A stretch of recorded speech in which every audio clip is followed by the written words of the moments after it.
So hi, today we are gonna share the HTTP knowledge.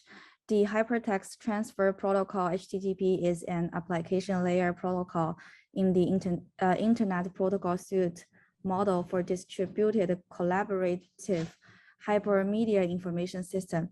HTTP is the foundation of data communication for the World Wide Web, where hypertext documents include hyperlinks to other resources that the users can easily access, for example, by a mouse click or by tapping the screen in a web browser. Development of HTTP was initiated by Tim Berners-Lee at CERN in 1989 and summarized in a simple document describing the behavior of a client that's a server using the first HTTP protocol version that was named 0.9. That first version of HTTP protocol soon evolved into a more elaborative version that was the first draft towards a far future version 1.0. Development of early HTTP resources of comments started a few years later, and it was a coordinated effort by the Internet Engineering Task Force and the World Wide Web Consortium, with work later moving to the IETF. HTTP1 was finalized and fully documented in 1996. It evolved in 1997, and then its specifications were updated in 1999 and in 2014. Its secure variant named HTTPS is used by more than 79% of the websites. HTTP2 is a more efficient expression of HTTP semantics on the wire and was published in 2015, used by more than 46% of the websites, now supported by almost all web browsers, 96% of the users and major web servers over transport layer security using an application layer protocol negotiation extension or TLS 1.2 or newer is required. HTTP3 is the proposed successor of HTTP2, is close to being standardized. Already used by 25% of the websites, it is now supported by many web browsers. HTTP3 uses QUIC instead of TCP for the underlying transport protocol. Like HTTP2, it's not obsolete previous major versions of the protocol. Support for HTTP3 was added to the Cloudflare and Google Chrome first, and it is also enabled in Firefox. On technical review, HTTP functions as a request-response protocol in the client-server model. A web browser, for example, may be the client whereas a process named the web server running on a computer hosting one or more websites may be the server. The client submits an HTTP request message to the server. The server, which provides resources such as HTML files and other content or performance other functions on behavior of the client, returns a response message to the client.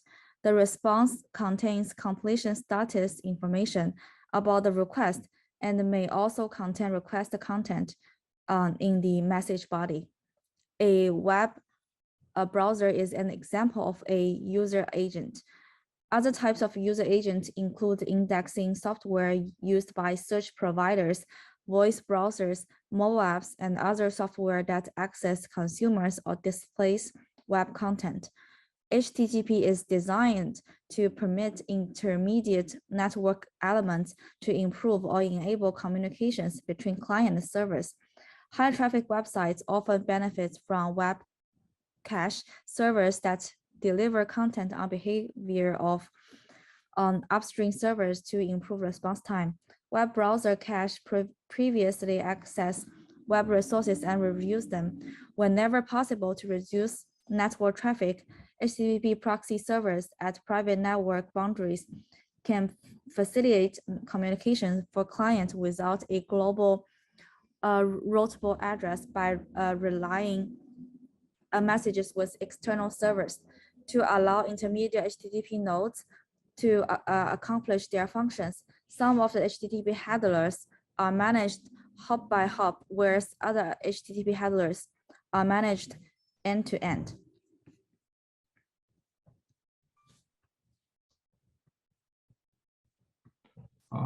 So the term hypertext was coined by Ted Nelson in 1965 in the XND project, which was in turn inspired by Vannevar Bush's 1930s vision of the microfilm-based information retrieval and management of MIME-X system described in his 1965 essay.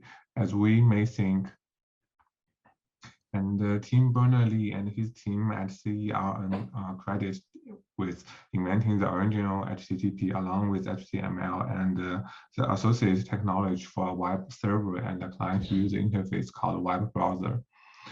Berners-Lee first proposed the World Wide Web project in 1989, now known as World Wide Web. The first web server went live in 1990. The protocol used had only one method, namely GET, which would request a page from a server. The response from the server was always an HTML page. So HTML 0.9. In 1991, the first official version of HTTP was written as a plain document, less than 700 words less. And this version was named HTTP 0.9. HTTP 0.9 support only GET method, allowing clients to only retrieve HTML documents from the server, but not supporting any other file formats or information upload.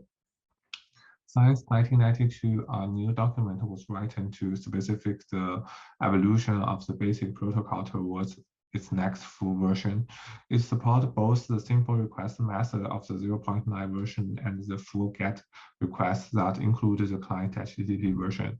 This was the first of the many unofficial HTTP 1.0 draft that preceded the final work on HTTP 1.0. After having decided that new feature of HTTP protocol was required and that they had to be fully documented as official RFCs, in early 1985, the HTTP working group was constituted with the aim to standardize and expand the protocol with extended operations, extended negotiations, richer meta information, tied with the security protocol, which become more efficiency by adding additional method and header fields. The HTTP-WG planned to revise and publish new version of the protocol as HTTP 1.0 and HTTP 1.1 with 1995. But because of the many revisions, the timeline lasted much more than 1 year. The HTTP-WG planned also to specify a far future version of HTTP called HTTP-NG that would have solved all remaining problems of previous versions related to performance, low latency response, etc. But work started only a few years later and it was never completed. In May 1996, RFC 1945 was published as the final HTTP 1.0 revision of what have been used in previous 4 years as a pre-standard HTTP 1.0 draft, which was already used by many web browsers and web servers. In early 1996, developers started to even include unofficial extension of HTTP 1.0 protocol into their product by using drafts of the upcoming HTTP 1.1 specifications. Since 1996, major web browser and web server developers also started to implement new features specified by pre-standard HTTP 1.1 draft specification, and user adoption of the new version of browsers and server were rapid. In March 1996, one web hosting company reported that over 40% of browsers in use on the internet use the new HTTP 1.1 header. host to enable virtual hosting. The same web hosting company reported by June 1996, 65% of all browsers accessing their server were pre-standard HTTP 1.1 compliant.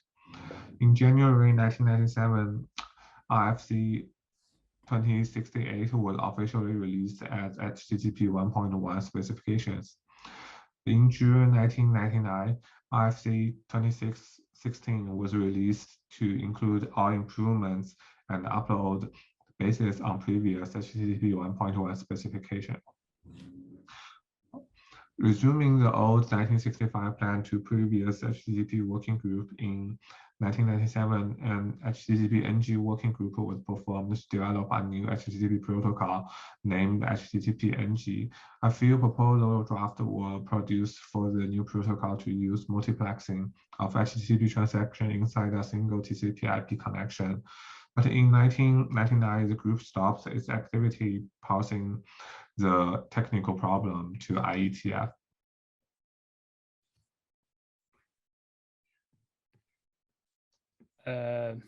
Okay, my turn. HTTP data exchange. HTTP is a stateless application level protocol, and it requires a reliable network transport connection to exchange data between client and the server. In HTTP implementations, TCP/IP connections are used using well-known ports, typically port 80 if connection is unencrypted, or port 443 if connection is encrypted. See also list of TCP and UDP port numbers. In HTTP2, a TCP/IP connection plus multiple protocol channels are used. In HTTP3, on application transport protocol QUIC plus UDP is used. Request and response messages through connections. Data is exchanged through a sequence of request-response messages which are exchanged by a session layer transport connection. HTTP client initially tries to connect to a server, establishing a connection, real or virtual. HTTPS server listening on that port accepts the connection and then waits for a client's request message. The client sends its request to the server. Upon receiving the request, the server sends back an HTTP response message, header plus a body if it's required. The body of this message is typically the requested resource.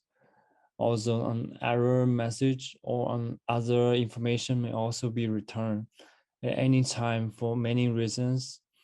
Client or server can close the connection. Closing a connection is usually advertised in advance by using one or more HTTP headers in the last request response message sent to server or client. Persistent connections in HTTP 0.9, the TCP/IP connection is always closed after server response has been sent, so it is never persistent.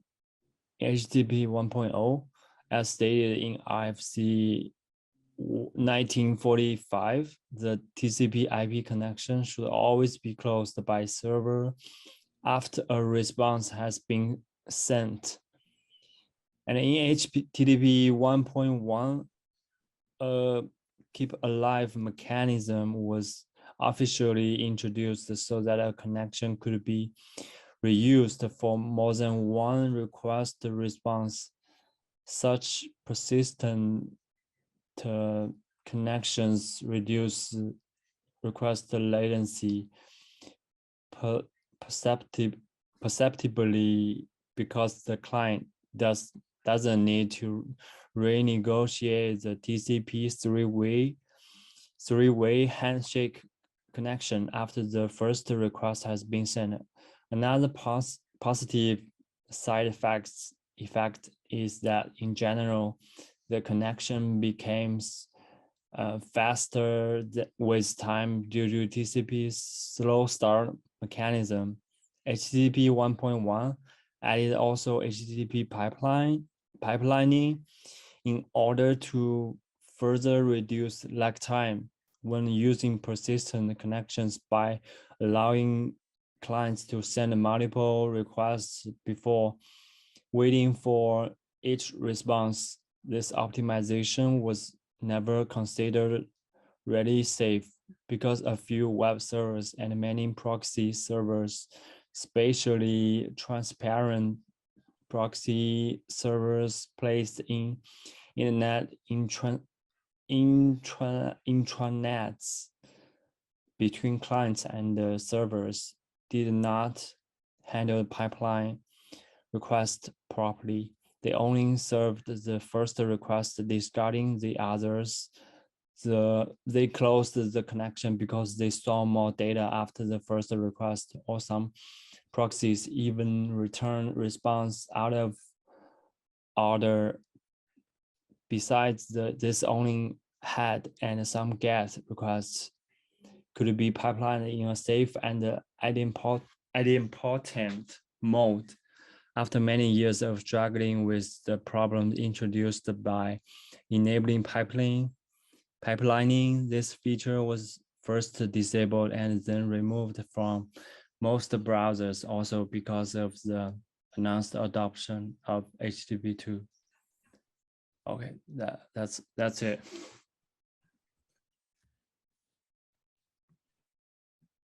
The transmission control protocol is one of the main protocols of the Internet Protocol suite. It originated in the initial network implementation in which it complemented the Internet Protocol. Therefore, the entire suite is commonly referred to as TCP/IP.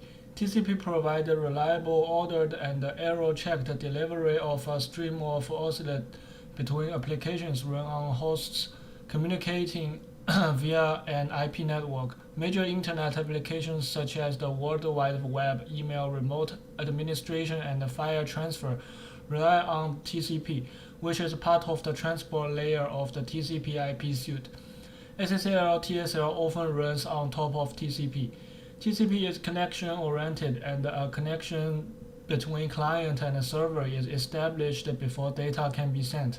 The server must be listening for connection requests from clients before a connection is established. Three-way handshake, retransmission, and error detection added to reliability but lengthens latency. Applications that do not require reliable data stream service may use the user datagram protocol, which provides a connectionless datagram service that prioritizes time over reliability. TCP employs network congestion avoidance. However, there are vulnerabilities to TCP, including denial of service, connection hijacking, TCP veto, and reset attack. In May 1974, Vint Cerf and Bob Kahn describes an internet working protocol for sharing resources using packet switching among network nodes. The authors had been working with LAN to incorporate concepts from French project into the new network. The transmission control protocol provides a communication service at an intermediate level between an application program and the Internet protocol.